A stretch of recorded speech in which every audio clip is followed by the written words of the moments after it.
Sekiro is easily one of the best games I have ever played.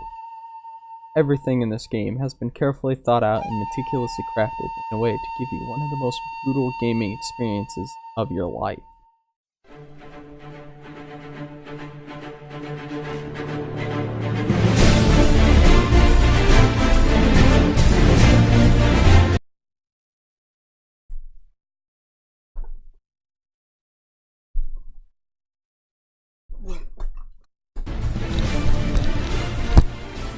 You really thought I was going to do another hour-long video talking about certain things that I love or hate about a certain game series that no one cares about anymore?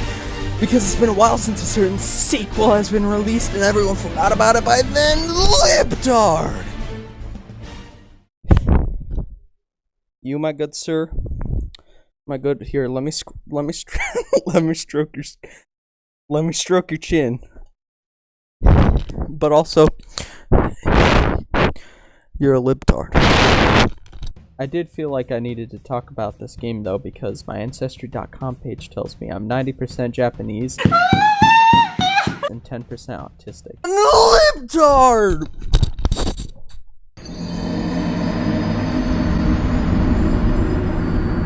And that's how I describe this game. Seriously though, this game is hard as nails.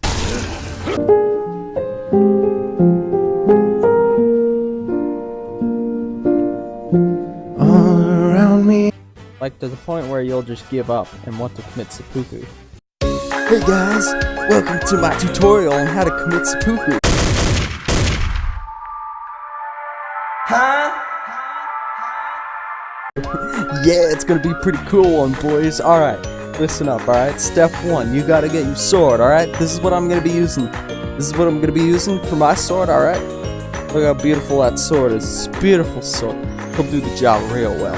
Now what you also gotta get is a 9x4836 headset. This headset will enhance the audio of your death. Alright broskies. Alright broskies. Now what you wanna do, alright? Can you see? Alright, you can see me. Alright, good. Alright, now what you wanna do broskies, you wanna take the sharp end, not the hilt. If you hit yourself with the hilt, you try and commit seppuku with the hilt, you're just gonna give yourself a stomachache. That ain't cool, bro. Seppuku is cool, and it's honorable. Now, what you want to do is you want to take the sharp end, and you just want to go... Now that really hits the spot. I'm gonna go get myself some dinner after this to fill up the hole I just made in my stomach. Alright? Now, what you want to do after you do that is you want to go... There you go. You just take it out. Boom. You're all good. Now, you might be a hole. There might be a hole there, you might die, it might be fatal, but you know what? You're honorable. Which for me was that damn blazing hole. You know what you did. I'm a dirty boy!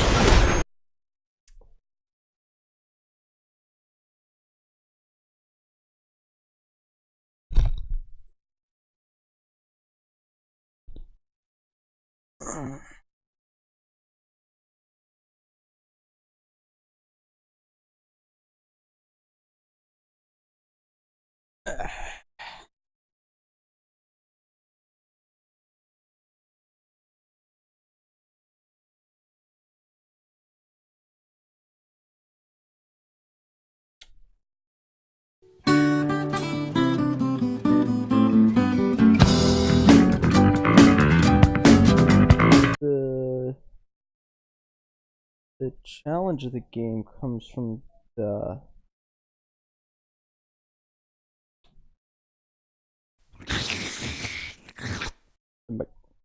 mechanics.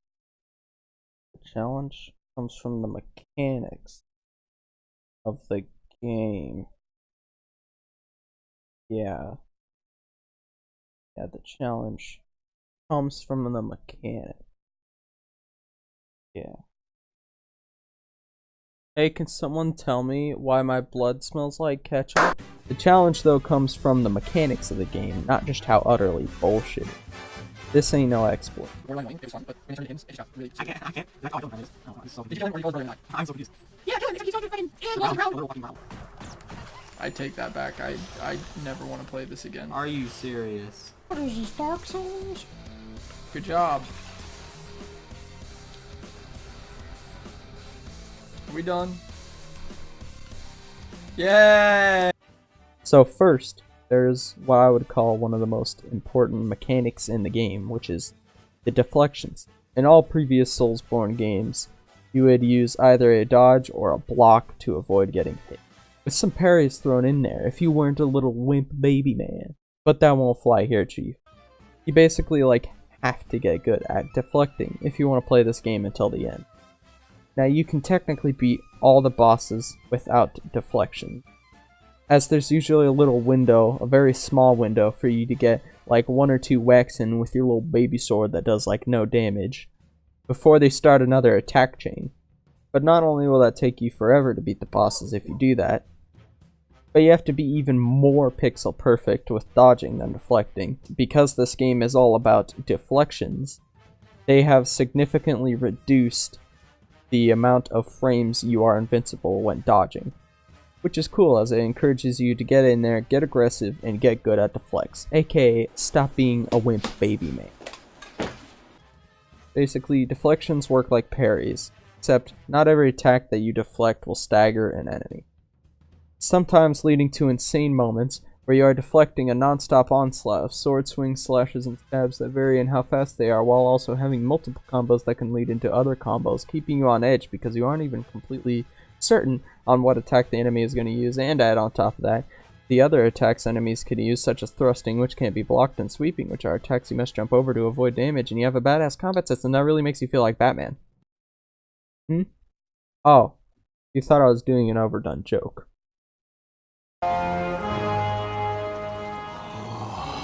Behold, the mighty Bat God before us.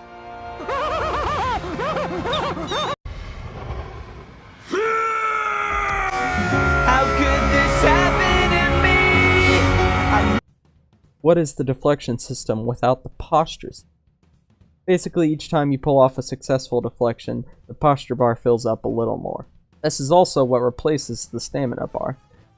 You also can jump off an enemy after jumping over a sweeping attack, and it'll fill up slightly more than a deflect. Then finally there's the thrust attacks, which you can deflect, or you can be a little riskier and use the Makiri counter, where you step on their weapon when they attack and get a little more than a deflection would. I'm just glad I don't live in the world of Sekiro, because I know exactly how battles would go if I did. You killed my son. You killed my son's goldfish. Well, you killed his goat. You killed his goat's milk. And you killed my dog. My son killed your dog. You will die. Oh my! Oh my! Oh my God! Oh my fucking God! Holy shit! Holy shit! I also like how it rewards players for staying in the fight, because if you get the enemy's health to a certain threshold, their posture bar is slower to regain. Therefore, if you are in a battle and you just can't seem to get the posture down fast enough before he starts to regain it, then if you have been hitting him with the small windows you get, then it will make it a bit easier. Sekiro is full of these awesome little rewards for players that are sticking with it despite losing so many times. Like how when you lose a lot of times to a boss, when you beat them, they will give you a small permanent health boost, basically saying, "Good job, Jimbo." Excuse me. I got. Boy, it's a scorcher out there. Irish Roots is the Boy, it's a scorcher out there. It's a scorcher out there. Oh, thanks. Well, at least it's coming out of the attic, not the basement.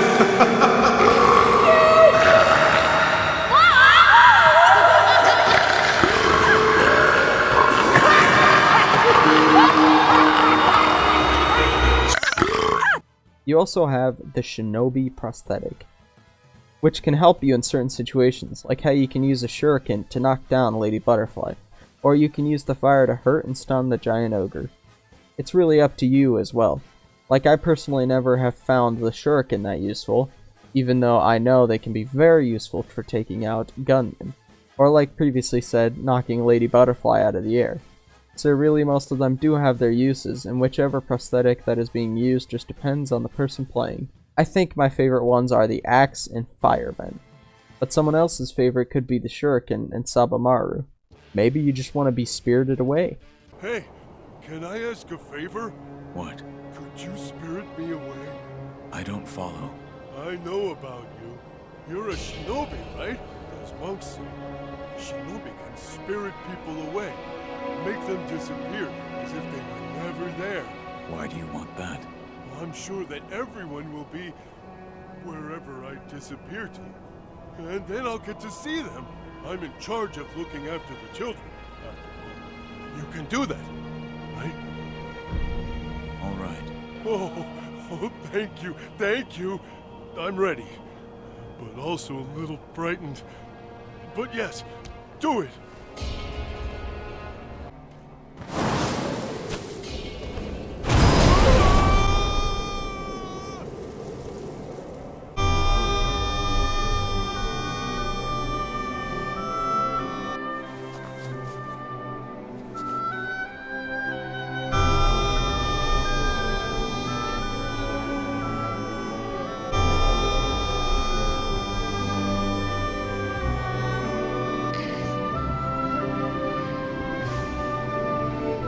Everyone, they are children of the rejuvenating waters.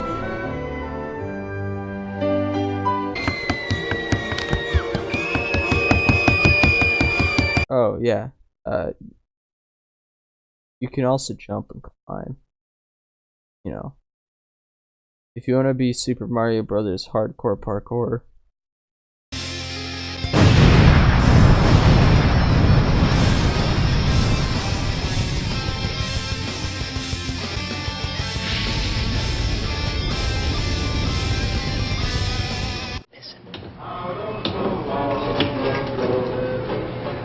What? Trust me. What are you? What are you?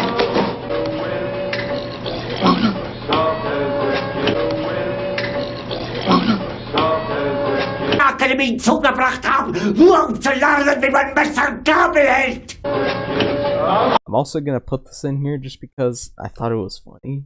But the tags on this video are honestly something else. Super Mario Bros. 3 Network India. Super Mario Bros. Z Movies. Super Mario Brothers Heroes of the Stars Maker. Super Mario Brothers Acapella Me. And Super Mario Brothers Anime Yourself. Super Mario Brothers Anime Movie English Wallpaper. Super Mario Brothers Bloopers Barbie. And of course, Super Mario Brothers Bowser theme car. Ah man, the status effects are some of the most creative status effects I've ever seen in it. Now, there are the normal ones that you know what they do, like poison. But then there's fire, which you would think only puts your health down really fast.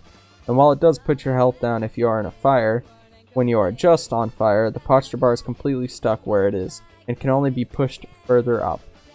This can be used against you as well as against your enemies. Having a tough time getting an enemy's posture down? Just use some oil in your fire vent, and now their posture cannot be recovered for a while, so swing away. That's obviously not the only creative one though, as there is also lightning. Lightning does hurt quite a lot if you are hit by it, and if you're on the ground it will stun you as well as really packing a punch to your health. But what makes it really cool is that you can jump when the enemy uses a lightning attack, and then if you click RB before you land, you can deflect it straight back at the enemy, which also destroys their health bar. It is so badass, as well as feeling like the closest you'll ever get to playing a good Avatar The Last Airbender game. And all the pentapi we need. Thank you. This will be enough. Hey guys, Appa is hidden and happy. What did I miss? We're faking a pentapox outbreak so we can bust all the citizens out. Oh, and Boomy's been imprisoned ever since he surrendered. Whoa, I'd say I missed a lot then. Oh, it's never a dull ride when you're around. The saga.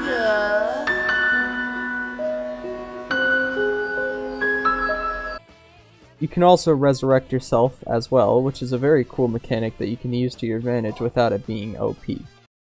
There is also fear. You know, if you ever feel like shoving your balls under a mower and turning it on.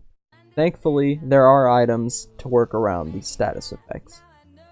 All the items are pretty standard though, like attack boosting, healing, removing status effects, you know, the usual. Although I do love that every time I pass Akko's Sugar, I can't help but imagine him being like, "Oh, hi there. Oh, hi, how you doing? Didn't notice you." Another very unique system that Sekiro has is the skill trees. Every time you level up, you aren't just gonna be putting your skill points into boosting your health or something, but rather you use your skill points to get new moves and the such. I love this system because it really does feel like you're getting stronger without using the generic boosting attack or health leveling system. It also makes multiple playthroughs even more fun because on your second or third playthrough you will most likely still have some skill trees that you haven't explored and played around with yet. I love how they all have their own uses and that you definitely shouldn't underestimate any of them. Like, when I played the first time, I completely underestimated the motion arts. Because I saw that it said that you use your fists and feet to attack, and I was all like, why use le fist when I have pointy jabber? And once I did finally try the tree, it actually became one of my favorites, simply because of the final moves in that tree is very good at overwhelming certain enemies and just destroying their posture bar. Like, funnily enough, the monks themselves that you get this skill tree from.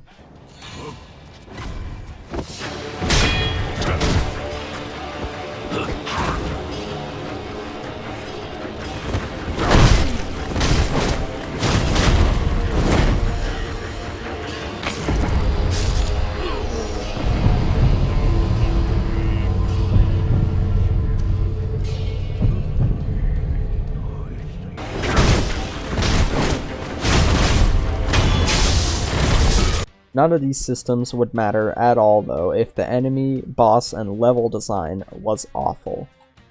And, well, for the most part, Bobby Boucher, the levels, enemies, and bosses are impeccably designed, with most of them being tests of your system's knowledge, which is like the best way to design your game. But hold up, Bobby Boucher, there is a severe threat I must bring up, and it's the worst part of the game. I'd consider it at least like 5% of the autism I was speaking of. And the abomination of nature I'm talking about is the Demon of Hatred. And let me tell you, he sure is the devil! The boss itself isn't terribly designed.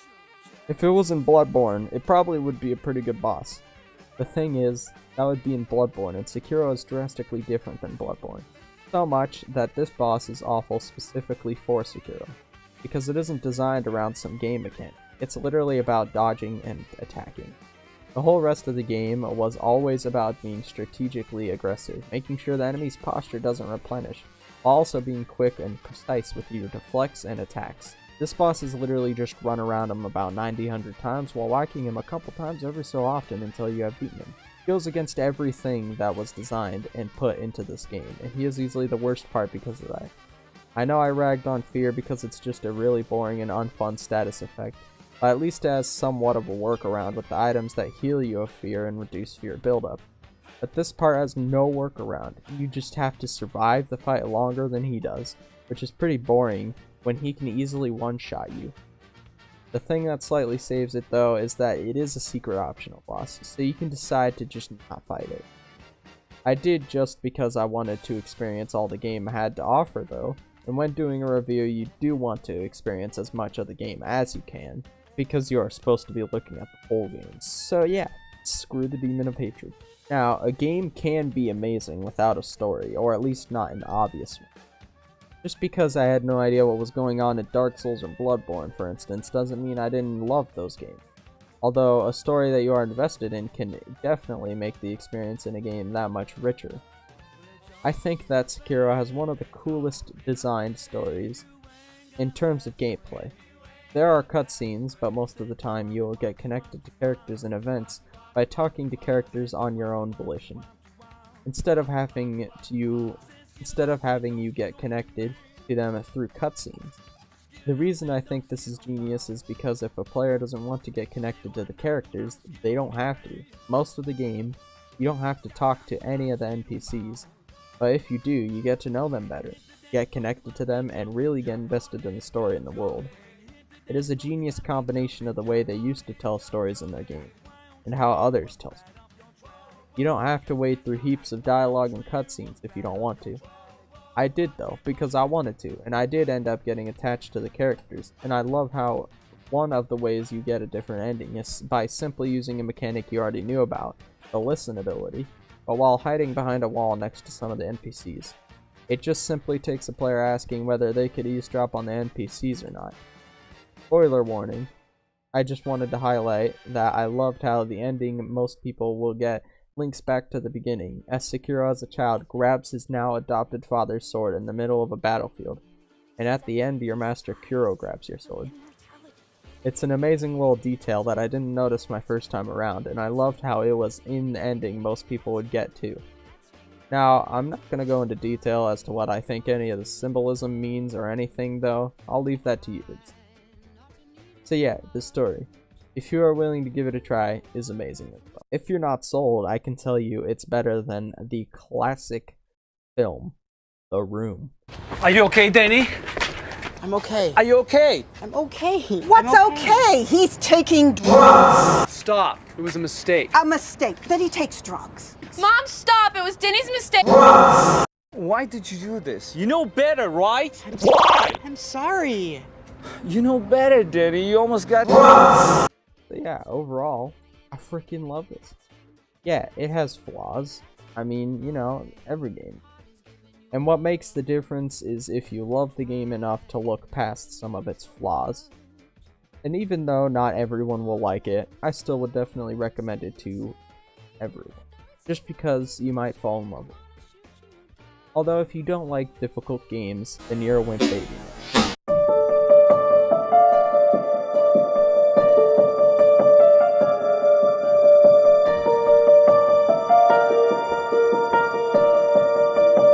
Here we are in this beautiful, beautiful house.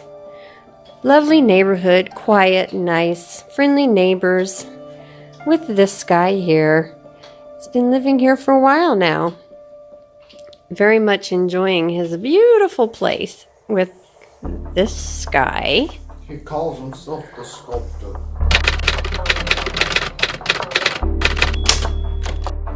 The sculptor. Sculpt never ends. There's always more notches and curves to create. And as you can see, he's very busy sculpting things.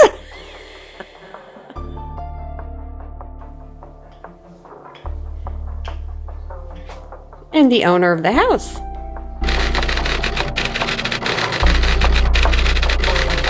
Again. Yeah, when we first got this house, he was just in the middle of the living room, just chilling. He hasn't really been a nuisance at all, but he's freaking weird.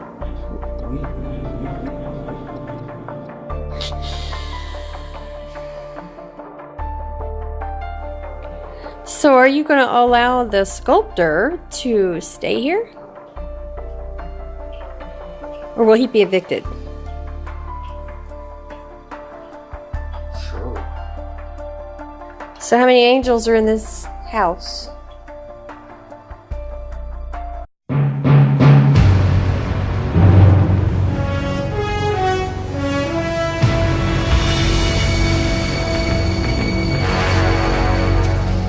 What a thrill. So have you decided if you're going to evict this man or keep him around? We probably won't evict him. I mean, it's pretty lonely around here, but he's freaking weird, man. Well, how could it be lonely with your sweet companion there? He's gay.